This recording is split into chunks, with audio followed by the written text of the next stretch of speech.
Morning, Ryan here again. I'm just going to upload another video on YouTube.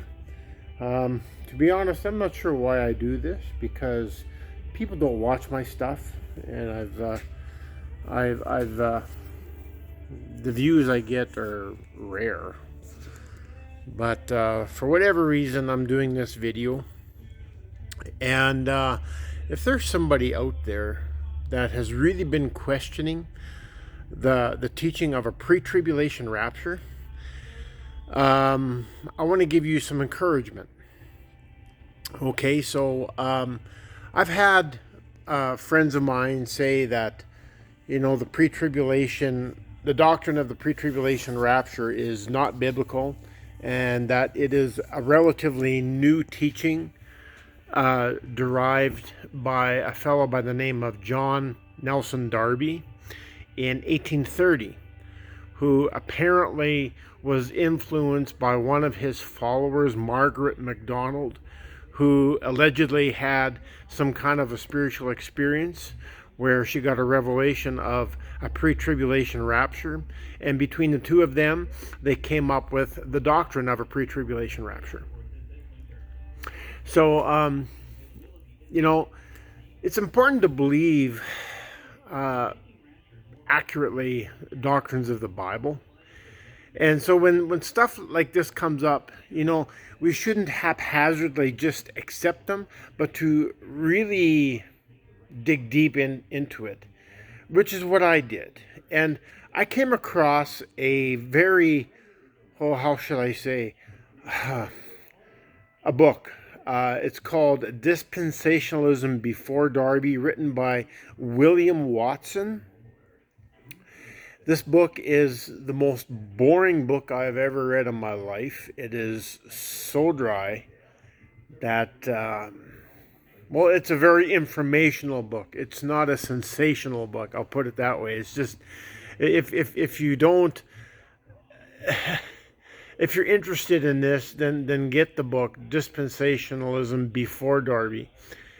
And just be aware that it is boring and is dry, but is very informative. And if you want to know why, like for me, I believe in a pre-tribulation rapture, and so when I hear stuff like this, I need some facts to counteract some of these things that are trying to be imposed onto me.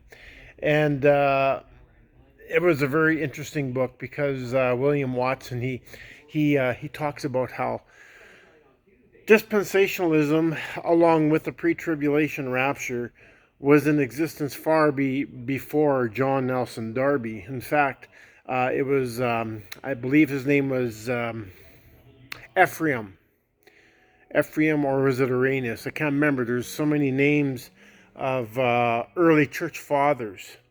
Those two names sound so alike, it's hard to remember which one is which. But I believe it was Ephraim. He was the student of Polycarp, who was the student of the Apostle John, who wrote the book of Revelation on the island of Patmos.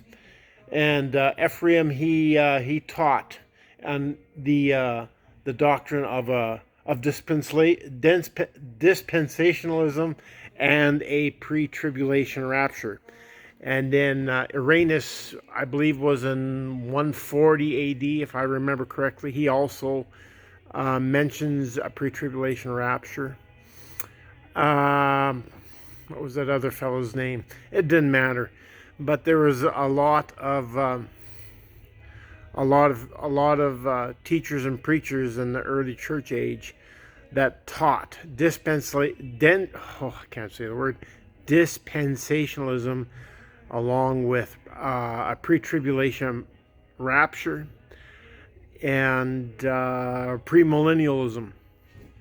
So if you hear someone say that John Nelson Darby invented the doctrine of the pre-tribulation rapture slash dispensationalism, I have a hard time with that word, dispensationalism slash premillennial, then you can be confident that they do not have the facts.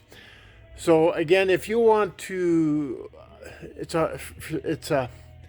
was a difficult book to get. If you look up Dispensationalism Before Darby, written by William Watson, if you look it up on Amazon, I believe the book costs $140, and that's ridiculous. I was able to find one for 30 or 40 bucks, and on top of the real dry read, I found lots of spelling mistakes in the book. I don't know who edited it for this guy, but it was very difficult to read, but very informative. A friend of mine, he was able to get it on Kindle, a book on Kindle for 10 bucks.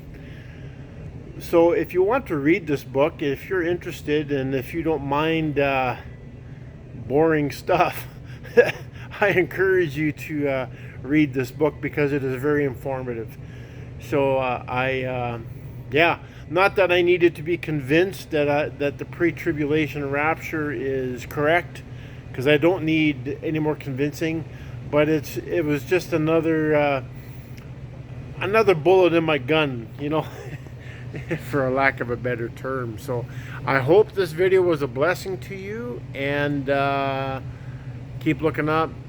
The return of the Lord is at hand. Make sure you know Jesus, Lord of your life. If you haven't accepted Christ into your heart, just confess with your mouth, believe in your heart that God raised Jesus from the dead, confess Jesus as Lord, repent of your sin, humble yourself before Him, and ask Him to come into your heart and fill you with His Spirit, and you will be saved. Okay, so I hope this was a blessing. Bye now.